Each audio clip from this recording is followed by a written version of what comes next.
Hello everybody, hello class 8. How are you today? Hope you have a good condition and Miss harap semuanya masih tetap semangat. Today kita bertemu lagi untuk belajar PKN kelas 8 dan judul kita hari ini adalah mengenai hak asasi manusia atau yang sering disingkat dengan HAM. Oke? Didengarkan baik-baik. Kita mulai ya. Nah, yang pertama kita mau belajar dulu mengenai pengertian hak asasi manusia. Pasti kalian tahu ya, bahwasanya hak asasi manusia itu adalah hak yang dimiliki manusia mulai dari awal proses penciptaannya. Oke? Atau kalau kita sering pelajari, hak itu adalah segala sesuatu yang wajib kita miliki atau dapatkan. Gitu. Tapi kalau hak asasi manusia adalah hak yang dimiliki manusia atau seluruh manusia mulai dari awal proses penciptaannya. Oke. Nah, yang berikutnya hak asasi manusia menurut pasal 1 ayat 1 Undang-Undang Nomor 39 Tahun 1999 mengatakan bahwasanya hak itu adalah hak dasar yang secara kodrati melekat pada diri manusia, bersifat universal dan langgeng. Oleh karena itu harus dilindungi, dihormati, dipertahankan dan tidak boleh diabaikan, dikurangi atau dirampas oleh siapapun. Ya, Nak. Jadi ini benar-benar ada tertera di dalam undang-undang kita. Nah, next kita bahas mengenai bagaimana sih Miss perkembangan HAM gitu ya. Nah, jadi ada beberapa perkembangan HAM di dunia. Yang pertama itu adalah tertera di Magna Carta tahun 1215 di Inggris. Yang kedua Petition of Rights tahun 1628 di Inggris juga. Yang ketiga perkembangan HAM dibahas di Habeas Corpus Act tahun 1679 di Inggris. Yang berikutnya di dalam Bill of Rights tahun 1689 di Inggris. Yang berikutnya Declaration of Independence tahun 1776 di Amerika dan Declaration des Droits de l'Homme du Citoyen tahun 1789 di Prancis and For Freedom of Franklin D. Roosevelt tahun 1941 di Amerika Serikat. And the last is Universal Declaration of Human Rights atau UDHR atau Piagam PBB pada tanggal 10 Desember 1948. Nah, ini semua bisa kalian dapatkan keterangannya atau penjelasannya dalam buku paket kalian ya. Oke, nanti kalian baca. Nah, ada 6 macam hak asasi manusia yang mendapat perlindungan dan pelayanan dalam Undang-Undang 45.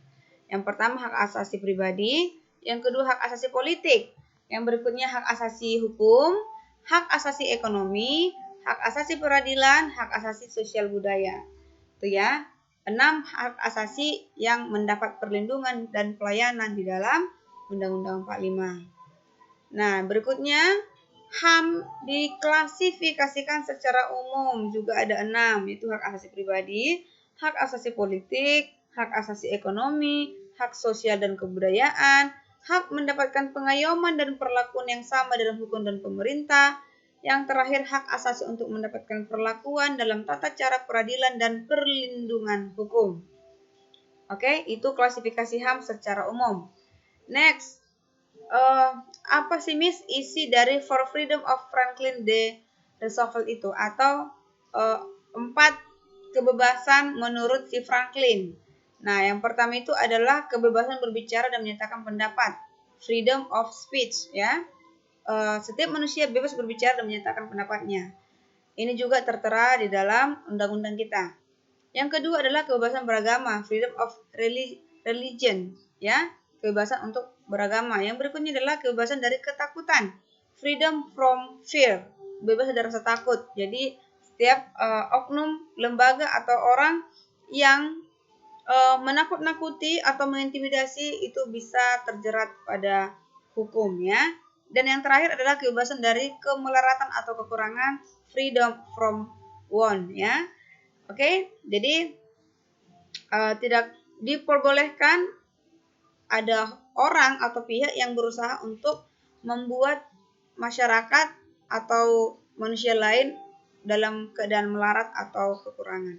Justru dalam undang-undang negara atau pemerintah bertanggung jawab untuk kesejahteraan hidup rakyat banyak. Oke, Nak. Nah, apa isi Undang-Undang Nomor 39 Tahun 1999 tentang HAM? Nah, isinya itu adalah di pasal 1 mengenai hak untuk hidup, hak mempertahankan hidup, hak memperoleh kesejahteraan lahir dan batin, serta hak memperoleh lingkungan hidup yang baik dan sehat. Yang berikutnya di pasal 10 hak berkeluarga dan melanjutkan keturunan, pasal 11 hak mengembangkan diri, pasal 12 hak pemenuhan kebutuhan dasar, pasal 13 hak meningkatkan kualitas hidup, pasal 14 hak memperoleh manfaat dari ilmu pengetahuan dan teknologi, pasal 15 hak memperoleh informasi dan melakukan pekerjaan sosial, pasal 17 hak memperoleh keadilan, dan pasal ke-18 adalah hak untuk memperoleh kepastian hukum. Jadi memang benar-benar dalam undang-undang mengenai hak asasi manusia ini sangat dibahas dan sudah ditetapkan. Oke, jadi siapapun yang melanggar ini pasti mendapatkan sanksinya. Oke ya. Nah, sampai di sini pembahasan kita. Silakan kalian kerjakan tugas yang sudah disediakan dan dikirimkan ke WhatsApp pribadi Miss Riris. Dan untuk mengakhiri sesi kita hari ini, Miss sampaikan thank you for the attention and see you in the next video. Bye.